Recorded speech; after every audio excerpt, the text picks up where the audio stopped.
లోక్సభ ఎన్నికల తరువాత real estate రంగం అభివృద్ధి కోసం ఒక కొత్త రూట్ మ్యాప్ని అందిస్తా అని చెప్తున్నారు తెలంగాణ ముఖ్యమంత్రి రేవంత్ రెడ్డి. ఈ నేపథ్యంలో రేవంత్ రెడ్డి అసలు ఏ ప్రాంతంపై ఫోకస్ చేయబోతున్నారు అనేది ఇప్పుడు సర్వత్రా చర్చనీయాంశంగా మారిన నేపథ్యంలో ఈ అంశానికి సంబంధించి మనతో మాట్లాడేందుకు ప్రముఖ real estate expert Sanjeev Naik గారు మనతో ఉన్నారు. ఆయనతో మాట్లాడదాం. సంజీవ్ నాయక్ గారు నమస్తే అండి. Hello sir. ఎలా ఉన్నారు? సూపర్ సార్, మీరు ఎలా ఉన్నారు? బాగున్నా అండి. లోక్సభ ఎన్నికల తర్వాత అసలు ఈ రియల్ ఎస్టేట్ రంగం అభివృద్ధి కోసం ఒక కొత్త రూట్ మ్యాప్ అందిస్తా అంటూ కూడా ముఖ్యమంత్రి వర్యులు రేవంత్ రెడ్డి గారు చెప్తూ ఉన్నారు. ఏంటి, ఏ ప్రాంతం మీద ఆయన ఫోకస్ పెట్టబోతున్నారు అంటే ఏం చెప్తారు?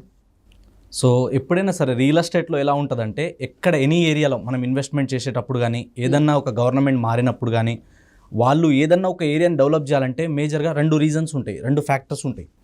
అందులో ఫస్ట్ వెరీ ఇంపార్టెంట్ ఏంటంటే మనకి ట్రాన్స్పోర్టేషన్ బాగుండాలి. ఎక్కడైనా సరే అది ఎనీ ఏరియా, ఒక స్టేట్ మొత్తంలో ఎప్పుడైనా సరే కానీ ఎక్కడ డెవలప్మెంట్ చేయడానికి ఫస్ట్ చూస్తారంటే, ఎక్కడైతే ట్రాన్స్పోర్టేషన్ ఫెసిలిటీ మంచిగా ఉంటుందో ఆ ఏరియాకి ఫస్ట్ ప్రిఫరెన్స్ ఉంటుంది. ఎక్కడైనా ఏరియా డెవలప్మెంట్ అవ్వాలన్నా ఫస్ట్ మేజర్ ఇంపార్టెంట్ రోల్ మనకి ట్రాన్స్పోర్టేషన్ వల్లనే ఉంటుంది. సెకండ్ వెరీ వెరీ ఇంపార్టెంట్ ఏంటంటే ఇండస్ట్రీస్ ఉండాలి, ఎంప్లాయ్మెంట్ ఉండాలి. ఎందుకంటే ఎక్కడైతే ట్రాన్స్పోర్టేషన్ ఉంటుందో అక్కడ ఎంప్లాయ్మెంట్ రావడానికి స్కోప్ ఉంటుంది, అంటే ఇండస్ట్రీస్ రావడానికి స్కోప్ ఉంటుంది. ఎందుకు అంటే ఇక్కడ నుంచి మనం ఏదన్నా ఒక ప్రొడక్ట్ మ్యానుఫ్యాక్చరింగ్ చేసి కానీ, లేదన్నా ఇక్కడ నుంచి మనం ఏదైనా సప్లై చేయాలంటే కూడా ట్రాన్స్పోర్టేషన్ అనేది వెరీ ఇంపార్టెంట్. అంటే రోడ్వే కానీ, రైల్వే కానీ, ఎయిర్వే కానీ, ఈ మూడు వెరీ ఇంపార్టెంట్. మన తెలంగాణలో మనకి సీపోర్ట్ లేదు. So roadway, railway, airway connectivities అనేది మేజర్గా మూడు ఉన్నాయి మనకి. సో ఈ కనెక్టివిటీస్ ఎక్కడైతే ఉంటాయో ఆ ఏరియాకి ఫస్ట్ ప్రిఫరెన్స్ ఉంటుంది ఎప్పుడైనా సరే. ఓకే, ఫస్ట్ పాయింట్ ఇది. సెకండ్ పాయింట్ ఏంటంటే ఇండస్ట్రీస్. ఎక్కడైతే కనెక్టివిటీస్ ఉంటాయో అక్కడ ఆల్రెడీ ఇండస్ట్రీస్ వచ్చి ఉన్నాయి, ఇంకా రాబోతున్నాయి. అలాంటి ఏరియాస్ ఏమేమి ఉన్నాయన్నది కూడా మనం నెక్స్ట్ డిస్కస్ చేద్దాం. సో ఈ మేజర్గా రెండింటిని బేస్ చేసుకునే సరే రియల్ ఎస్టేట్లో ఎప్పటికైనా గ్రోత్ ఉంటుంది. గవర్నమెంట్ కూడా దీన్ని బేస్ చేసుకొని డెవలప్మెంట్ చేయాలని చూస్తుంది. సో ఇది first very important reason. Second very very important reason ఏంటంటే, ఎక్కడైనా సరే మనం ఇన్వెస్ట్మెంట్ చేసేటప్పుడు ఎక్కడ బాగా గ్రోత్ వస్తుంది అని ఎలా చెప్పగలుగుతామంటే, ఒకటి connectivities, second industries, third very very important surrounding amenities ఉండాలి. అంటే ఎక్కడైనా సరే మనం ఒక ఏరియాకి మనం ఇన్వెస్ట్మెంట్ చేయాలి లేదా అక్కడ గ్రోత్ చేయాలంటే అక్కడున్న స్కోప్ ఎలా ఉంది, చుట్టుపక్కల వాతావరణం ఎలా ఉంది, అక్కడ స్కూల్స్, కాలేజెస్, హాస్పిటల్స్, బ్యాంకులు, ఇలాంటి ఎమ్యూనిటీస్ ఎంత డిస్టెన్స్లో ఉన్నాయన్నది వెరీ వెరీ ఇంపార్టెంట్. ఎందుకంటే ఎప్పుడైతే ఎమ్యూనిటీస్కి, ఎంప్లాయ్మెంట్కి నియర్ బై ఉంటుందో అక్కడ జనాలు రావడానికి, అక్కడ ఉండడానికి ఎక్కువ స్కోప్ ఉంటుంది. సో రియల్ ఎస్టేట్లో నేను వచ్చిన తర్వాత నేను నేర్చుకున్న ఒక విషయం ఏంటంటే, ఎవరైనా సరే ఇన్వెస్ట్మెంట్ ఎక్కడ చేయాలి, ఎక్కడ నుంచి డెవలప్మెంట్ బాగా అవుతుంది అంటే, వేర్ సిటీ ఎండ్స్. సిటీ ఎక్కడైతే ఎండ్ అవుతుందో అక్కడ నుంచి స్టార్ట్ అవుతుంది రియల్ ఎస్టేట్ అభివృద్ధి. ఎప్పుడైనా సరే కానీ ఎక్కడైతే సిటీ ఎండ్ అవుతుందో, ఎక్కడైతే మనకి లైట్లు ఆఫ్ అవుతున్నాయో, ఇది వెరీ వెరీ ఇంపార్టెంట్ పాయింట్. ఎక్కడైతే లైట్లు ఎండ్ అవుతున్నాయో అక్కడ నుంచి రియల్ ఎస్టేట్ మొదలెడుతుంది ఎప్పుడైనా సరే గ్రోత్ అనేది. ఇప్పుడు ఆల్రెడీ హైదరాబాద్లో ఏం లేదు, మీరు చెప్పండి. Already Hyderabad is fully developed. Already Hyderabad ఇప్పుడు రియల్ ఎస్టేట్ మనం గ్రోత్ చూసుకుంటే 2034 కల్లా నెక్స్ట్ 10 yearsలో $1.5 trillion ఇండస్ట్రీకి రీచ్ కాబోతుంది రియల్ ఎస్టేట్ ఇండస్ట్రీ మొత్తం ఇండియాలో చూసుకుంటే. ఇంత స్కోప్ ఉంది. నెక్స్ట్ మనం 2047 కల్లా చూసుకుంటే $5.7 trillion టచ్ చేయబోతుంది. జీడిపిలో కనుక మనం దీన్ని చూసుకున్నట్టయితే 17.5% growth only and only India మొత్తంలో రియల్ ఎస్టేట్ ఇండస్ట్రీ నుంచే ఉండబోతుంది. సో దాంట్లో వన్ ఆఫ్ ది మేజర్గా సిటీస్ చూసుకుంటే మనకి ముంబై ఉన్నాయి, ఢిల్లీ ఉంది, బెంగళూరు ఉంది, పూణే ఉంది. ఇలాంటి ఏరియాలో చూసుకుంటే Hyderabad one of the major city. ఎందుకు? ఇక్కడ వాతావరణం మంచిగా ఉంటుంది, అన్ని రకాల ఎమ్యూనిటీస్, ఫెసిలిటీస్ ఉన్నాయి. పైగా ఎలాంటి లాంగ్వేజ్ వాళ్ళైనా ఇక్కడ ఉండొచ్చు. ఇక్కడ మీరు తెలుగు మాట్లాడాలి, హిందీ మాట్లాడాలి, ఇంగ్లీష్ మాట్లాడాలి లేదు. అదేవిధంగా చూసుకుంటే అన్ని రకాల జనాలు ఇక్కడ ఉండడానికి ఇష్టపడతారు. ఒక్కసారి హైదరాబాద్ నీళ్ళు తాగిన వాళ్ళు అయితే మళ్ళీ హైదరాబాద్ని విడిచిపోరు. అండ్ హైదరాబాద్లో ఉన్న ఇన్ఫ్రాస్ట్రక్చర్ కావచ్చు, సేఫ్టీ కావచ్చు, క్లైమేట్ కావచ్చు, ఈచ్ అండ్ ఎవ్రీథింగ్ మనకు మంచి అవైలబుల్ ఉంది. కాబట్టి హైదరాబాద్ సిటీకి ఎలాంటి డోకా లేదు. నెక్స్ట్ వెరీ ఇంపార్టెంట్ ఏంటంటే, హైదరాబాద్ నుంచి నేను మళ్ళీ చెప్తున్నా, 100 kilometer రేడియస్లో ఎక్కడ ఇన్వెస్ట్మెంట్ చేసినా సరే నెక్స్ట్ కమింగ్ 10 yearsలో ట్రమెండస్ చేంజెస్ చూడొచ్చు. ఇది మాత్రం గ్యారంటీగా చెప్పగలుగుతా. ఎందుకంటే మళ్ళీ చెప్తున్నా, అంటే రియల్ ఎస్టేట్ ఎక్స్పర్ట్స్ అందరూ కూడా అరచేతిలో స్వర్గాన్ని చూపిస్తూ ఉంటారు, కస్టమర్లకి చూపిస్తారు. వాళ్ళ పాపం మాయ మాటలతో మోసం చేస్తారో లేకపోతే ఇంకోటో కానీ వాళ్ళ చేత ఫ్లాట్ కొనిపిస్తారు. కొనిపించిన తర్వాత 5 years 10 years వరకు మీరు దీని దగ్గర నుంచి ప్రాఫిట్స్ ఎక్స్పెక్ట్ చేయకండి. 10 years తర్వాత మీకు ట్రెమెండరస్, మీరు చెప్పినట్లుగా హ్యూజ్ ప్రాఫిట్స్ వస్తాయి మీకు దీని నుంచి అని చెప్తూ మాటలు చెప్తూ ఉంటారు, మాయ చేస్తూ ఉంటారు. వాళ్ళు కొంటారు.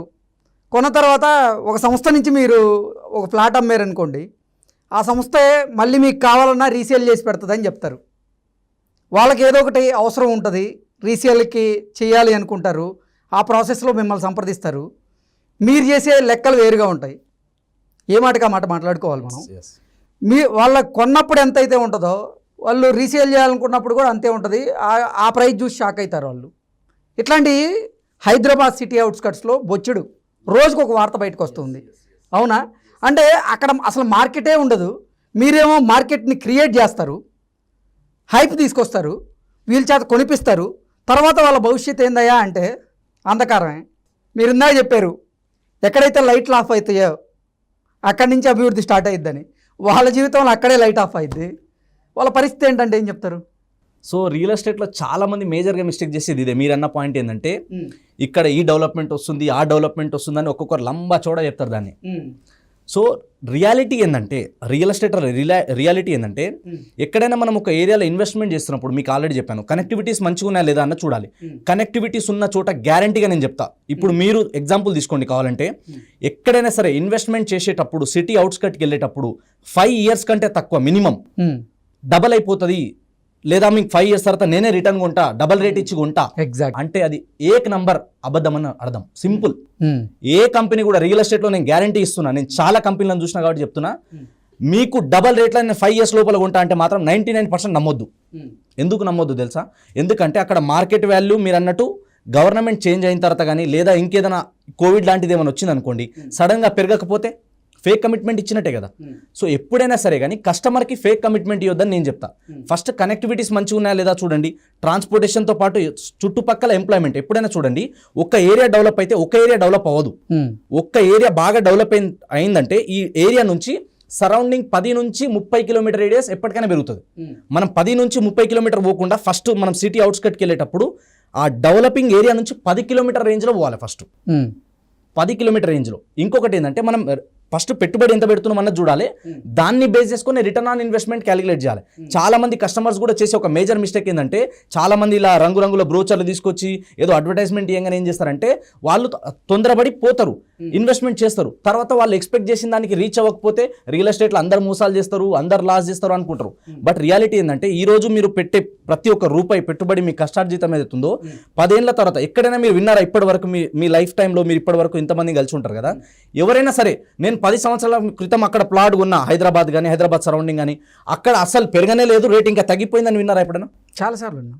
తగ్గిపోవడం ఎప్పుడు తగ్గిపోతాయి అంటే అప్రూవల్స్ లేని వెంచర్లలో ఉంటే, కబ్జాలు డబల్ రిజిస్ట్రేషన్లు అయితే అన్న భయం ఉంటే అలాంటి ఏరియాలో ప్రాబ్లం ఉంటుంది తప్ప అప్రూవల్ క్లియర్ ఉండి నేను చెప్పినట్టు ఏదైతే మెయిన్ టౌన్కి డెవలప్మెంట్ అవుతున్న ఏరియాకి 10 కిలోమీటర్ రేడియస్లో ఉంటే రేట్ అనేది కొన్నిసార్లు ఏదన్నా ఇబ్బందులు వచ్చినప్పుడు కానీ, గవర్నమెంట్ చేంజెస్ అయినప్పుడు కానీ, ఎలక్షన్స్ వచ్చినప్పుడు కానీ కొంచెం స్లో అవుతుంది లేదా పెరుగుతుంది కానీ తగ్గదు. అండ్ కస్టమర్స్ కూడా ఇన్వెస్ట్మెంట్ చేసేటప్పుడు ఎప్పుడైనా సరే కానీ సిటీ అవుట్స్కట్కి వెళ్తున్నారంటే మిడ్ టర్మ్ లాంగ్ టర్మ్ మీద ఫోకస్ చేయాలి. నాకు ఇప్పుడే ఇల్లు కట్టుకొని ఉండాలి, రెడీ టు మూవ్ అనేటట్టు ఉంటే అవుటర్ రింగ్ రోడ్ లోపల కొనుక్కోవాలి.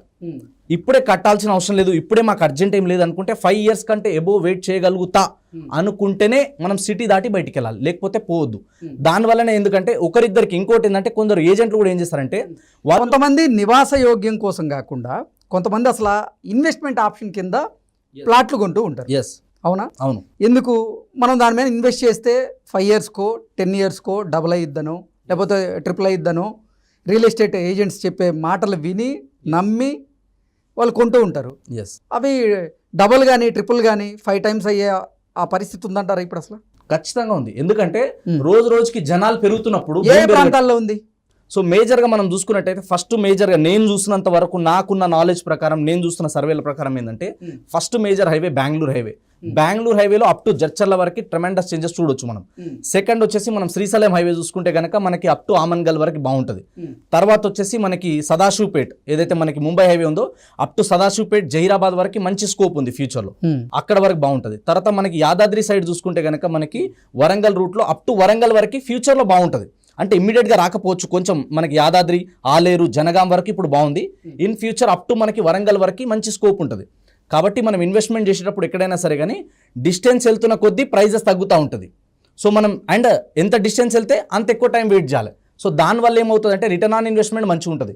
కంపౌండింగ్ ఇంట్రెస్ట్ గురించి చాలా మంది తక్కువ మంది చూస్తారు. వడ్డీకి చక్రవడ్డీ ఎప్పుడు కలుస్తుంది? రాతోరాత అయిపోదు కదా, ఓవర్ నైట్ సక్సెస్ రాదు కదా. సో కంపౌండింగ్ ఇంట్రెస్ట్ ఎట్లయితే పెరుగుతుందో భూమి మీద పెట్టుబడి పెడితే కూడా అది కూడా రిటర్న్ ఆన్ ఇన్వెస్ట్మెంట్ అనేది కంపౌండింగ్ మీద డిపెండ్ అయి ఉంటుంది. Okay. So long term wait చేయగలుగుతామంటేనే సిటీ బయటికి వెళ్ళాలి. చాలా మంది ఏంటంటే ఇప్పుడు అప్పులకి ఇస్తేనే వడ్డీలకి ఇస్తేనేమో గ్యారంటీ ఉండదు, బ్యాంకులలో ఫిక్స్డ్ డిపాజిట్ చేయడానికి ఇంట్రెస్ట్ చూపిస్తలేరు, గోల్డ్ కొంటే దానికి సెక్యూరిటీ ఉండదు, ఎవరు ఎత్తుకోతారో అన్నది తెలియదు. కానీ అదే మన ప్రాపర్టీ కొంటే ఖచ్చితంగా మనం ఒక 10 సంవత్సరాలు వెయిట్ చేయగలిగితే అద్భుతమైన రిటర్న్స్ వస్తాయి. ఓకే, రేవంత్ రెడ్డి గారు ఈ లోక్సభ ఎన్నికల తర్వాత ఏ ప్రాంతాల మీద ఫోకస్ చేయబోతున్నారు? ఏ ప్రాంతంలో రియల్ ఎస్టేట్ రంగాన్ని అభివృద్ధి చేయబోతున్నారు? ఆయన రూట్ మ్యాప్ ఎలా ఉండబోతుంది అంటే ఏం చెప్తారు? సో మేజర్గా ఇప్పుడు మన తెలంగాణలో చూసుకుంటే బాగా డెవలప్మెంట్ అయ్యే కొన్ని ఏరియాస్ ఉన్నాయి. అందులో మనకు ఫస్ట్ ఏదైతే ఉందో Hyderabad already well developed. Hyderabad చుట్టుపక్కల ఎక్కడైతే స్కోప్ ఉన్నాయో అలాంటి కొన్ని మేజర్ హైవేస్ ఉన్నాయి, కొన్ని మేజర్ ఏరియాస్ ఉన్నాయి. ఇప్పుడు రీసెంట్గా మనం చూసుకుంటే ఆయన సీఎం కాకముందు కూడా ఆయన చెప్పడం ఏం జరిగిందంటే, రియల్ ఎస్టేట్ ఇండస్ట్రీ నుంచి వచ్చినా కాబట్టి రియల్ ఎస్టేట్ని ఎలా డెవలప్మెంట్ చేయాలో నాకున్నంత నాలెడ్జ్, నాకున్నంత ఎక్స్పీరియన్స్ ప్రీవియస్ ఇప్పటివరకు ఎవరికి ఏ సీఎంకి కూడా లేదన్నారు. సో ఆయన ఏమన్నారంటే, ఏదైతే ఔటర్ రింగ్ రోడ్ లోపల మనకి ఇదంతా కూడా మనకి urban Telangana, outer ring road నుంచి రీజనల్ రింగ్ రోడ్ వరకు ఇది semi urban Telangana or suburban Telangana చేస్తామన్నారు. దీని తర్వాత ఈ రీజనల్ రింగ్ రోడ్ నుంచి మనకి బార్డర్ వరకు, తెలంగాణ బార్డర్ వరకు అంతా రూరల్ తెలంగాణగా డెవలప్మెంట్ చేయాలన్నారు. ఇప్పుడు గుడ్ న్యూస్ ఏంటంటే, మనకి ఏదైతే ఈ రీజనల్ రింగ్ రోడ్ వరకు అంత ఏరియా కూడా ఇప్పుడు హెచ్ఎండిఏ లిమిట్ ఎక్స్పాండ్ చేస్తున్నారు. సో దీనివల్ల కూడా ఇంకా ల్యాండ్ వాల్యూస్, మార్కెట్ వాల్యూస్ పెరగబోతున్నాయి. ఇప్పుడు ఎలక్షన్ కాబట్టి, ఎలక్షన్ కోడ్ వచ్చింది కాబట్టి జనాలు బయట డబ్బులు తీయరు, కొంచెం వెయిట్ అండ్ వాచ్ మూడ్లోకి వెళ్ళిపోతారు. మళ్ళీ ఏమవుతుందో, నెక్స్ట్ ఏమైనా గవర్నమెంట్ చేంజ్ అవుతుందేమో, నెక్స్ట్ ఏమైనా కొత్త పాలసీస్ వస్తాయేమో, లెస్ట్ సి అంటే కొంచెం చూద్దాం అన్నట్టు. లాస్ట్ 4 months 5 months నుంచి ఎక్కడ రేట్లు పెద్దగా పెరగలేదు, నెక్స్ట్ 1-2 months పెద్దగా పెరగవు, ఆ తర్వాత మాత్రం పెరిగే ఛాన్సెస్ ఉన్నాయి. కాబట్టి ఇంటెలిజెంట్ ఇన్వెస్టర్స్ అందరూ కూడా తక్కువ రేంజ్లో ఉన్నప్పుడే మనం ఇన్వెస్ట్మెంట్ చేసుకోవాలంటే కనుక కొనే వాళ్ళకి బయర్స్ మార్కెట్ ఇది. కానీ నా దగ్గర ప్రాపర్టీ ఉంది, కొంచెం అవసరం ఉంది, అమ్మేద్దాం అనుకునే వాళ్ళు ఈ టైంలో అమ్మొద్దు, కొంచెం ఆగి ఇంకొక 6 months తర్వాత ప్లాన్ చేస్తే మాత్రం మంచి రిటర్న్స్ వస్తాయి. ఇప్పుడు అమ్మడానికి ప్లాన్ చేసినాం అనుకోండి, వాళ్ళు ఏంటంటే మనకి డిమాండ్ లేదు కదా ఇప్పుడు, అందుకని చెప్పి వాళ్ళు ఇంకా తక్కువ రేటుకి అడగడానికి ఆస్కారం ఉంటుంది.